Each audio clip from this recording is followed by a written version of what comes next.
District bar association के सालाना इंतखाबात में जो कामयाब उम्मीदवार ठहराए गए, उनकी जो मुबारकबाद का सिलसिला है, उनके जश्न का जो सिलसिला है वो अब तक जारी है। मुख्तलिफ़ हलकों की जानिब से उन्हें जो है मुबारकबाद भी दी जा रही है। इस वक्त सदर डिस्ट्रिक्ट बार नौ मुंतखब सदर हैं मलिक जावेद अली डोगर, वो हमारे साथ मौजूद है। उनसे जानने की कोशिश करेंगे। सर, पहले तो आपको बहुत ज़्यादा मुबारकबाद हम पेश करते हैं। उसके बाद ये बताइएगा कि साल के लिए आप सदर होंगे डिस्ट्रिक्ट बार एसोसिएशन के, क्या तरजीहात होंगी? मसाइल भी हैं, सारी चीज़ों से आप वाकिफ़ भी हैं, कैसे देखते हैं बतौर वकील इनका तदारुक किस तरह किया जाएगा? पहले तो मैं आपका बहुत शुक्रिया अदा करता हूँ कि आप लोगों के वसातत से हमारी ये आवाज़ आला ऐवानों तक भी जाएगी। तो इंशाअल्लाह हम बार और बेंच के रिश्ते को मजबूत करेंगे। मेरी कल हमारी मीटिंग्स हुई हैं सेशन जज साहब से भी कि हमने बार और बेंच के रिश्तों को मजबूत करना है और अपने नौजवान वकला के मसाइल को हल करना है।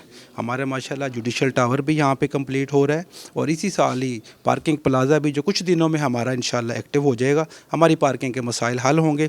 जो बाहर आवाम को भी तकलीफ़ है और वकला को बहुत तकलीफ़ है, तो इंशाल्लाह एक पार्किंग का इशू भी हमारा हल होने जा रहा है। आइंदा के लिए इंशाल्लाह साइलिन के लिए भी हमारी कोशिश होगी कि यहाँ बैठने का एक प्रॉपर इंतज़ाम हो, उनके लिए वॉशरूम्स हों, कि इंसाफ के लिए जो लोग कचहरी में आ रहे हैं उनको अच्छा माहौल दें। हम जुडिशरी से भी हमारी यही दरख्वास्त होगी कि आप फौरी तौर पर रिलीफ मिले आवाम को इंसाफ के लिए, क्योंकि वकला इंसाफ के लिए एक अहम किरदार अदा कर रहे हैं। और इंशाल्लाह आप देखेंगे कि मुल्तान बार आइन और कानून की बालादस्ती के लिए एक अहम रोल प्ले करेगी। हाँ जी, बिल्कुल। सदर डिस्ट्रिक्ट बार हमारे साथ थे, general secretary district bar Malik Adnan Ahmed भी हमारे साथ मौजूद है। सर, बताइएगा, नौजवानों के बहुत सारे मसाइल हैं और आइंदा दिनों में चीफ जस्टिस साहिबा भी आ रही हैं, आपके वकला के बहुत सारे मुतालबात भी हैं डिस्ट्रिक्ट बार को लेकर, तो क्या कहेंगे इस हवाले से? सबसे पहले तो मैं अल्लाह ताला का लाख लाख शुक्र अदा करता हूँ कि अल्लाह पाक ने जो है वो इतनी इज़्ज़त अता की है।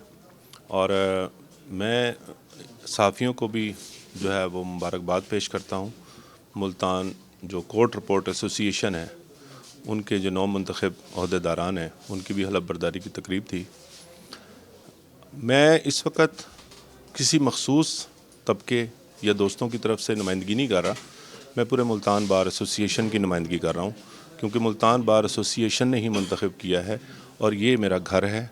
मुल्तान बार एसोसिएशन के तमाम वकला, वो सीनियर हैं, वो हमारे उस्ताद हैं, उसके अलावा जो हमारे यंग लॉयर हैं, ख़वातीन वकला हैं, तो यूनानिमसली हमने इंशाल्लाह सरपरस्ती जो हमारे सीनियर्स हैं उनकी सरपरस्ती में कमेटियां भी बनाई जाएंगी जो निशानदही करेंगी कि ज़रूरियात क्या हैं, मसाइल क्या हैं, और वो ज़रूरियात और मसाइल को पेश नज़र रखते हुए आइंदा का लाएअमल तैयार किया जाएगा और एक मुफस्सल किस्म की हिकमत अमली बनाकर एक अमली तौर पर हमने यहाँ पर काम करना है। और जितने मसाइल हैं, मैं एक एक मसाइल को अगर ज़िक्र करूँ तो वो तवील हो जाएंगे, जुमला मसाइल उनकी इंशाल्लाह हम यकीन दहानी कराते हैं। मुल्तान बार में 2025 में एक वाज़े तब्दीली नज़र आएगी और मुल्तान बार के वक़ार में इजाफ़ा करेंगे। जी बिल्कुल, 2025 में एक वाज़े तब्दीली का जो है ऐलान किया गया है और इसके साथ साथ जो अमली तौर पर इक़दामात हैं उनका आगाज़ कर दिया गया है और इसके साथ साथ सीनियर्स के साथ मिलकर एक लाएअमल तैयार किया जाएगा और लोगों को जो इसमें रिलीफ़ है, वकला को जो रिलीफ़ है वो प्रॉपर तरीके से फ़राहम किया जाएगा।